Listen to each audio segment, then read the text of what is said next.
পৃথিবীর প্রাণী ও গাছের জীবন থাকলেও তাদের মৌলিক কিছু পার্থক্য হচ্ছে প্রাণী চলাফেরা করতে পারে কিন্তু গাছ তা পারে না। তবে রহস্য ঘেরা এই পৃথিবীতে বৈচিত্র্য রক্ষার প্রয়োজনে এর ব্যতিক্রম ঘটে কখনো কখনো।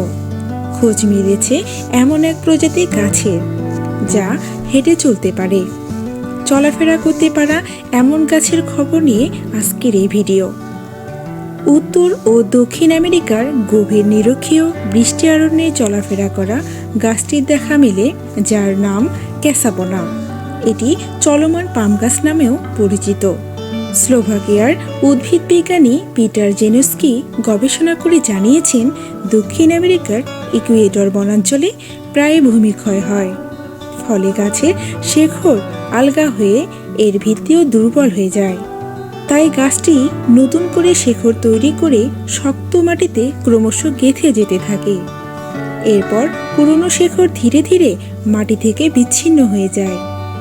এভাবে গাছটি স্থান পরিবর্তন করে।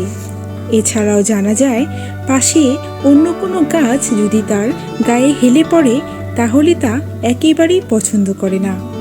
সেক্ষেত্রে নিজের জায়গা বদলায় গাছটি। আর সেক্ষেত্রে সরে যাওয়া এই বিষয়টিকে মানুষের হাঁটার সাথে তুলনা করা হয়েছে।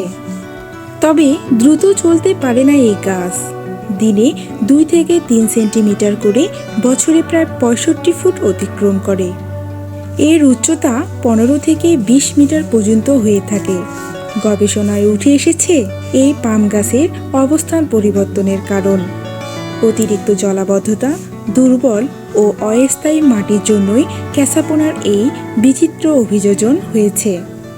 বেঁচে থাকার প্রয়োজনে গাছগুলো অভিযোজনের মাধ্যমে কাণ্ডের ঠিক নিচের অংশ থেকে প্রায় 25টি শেকড়ে জন্ম দেয় এবং ছোট অবস্থায় সেগুলো মাটির স্পর্শ না করে বাতাসে বড় হতে থাকে।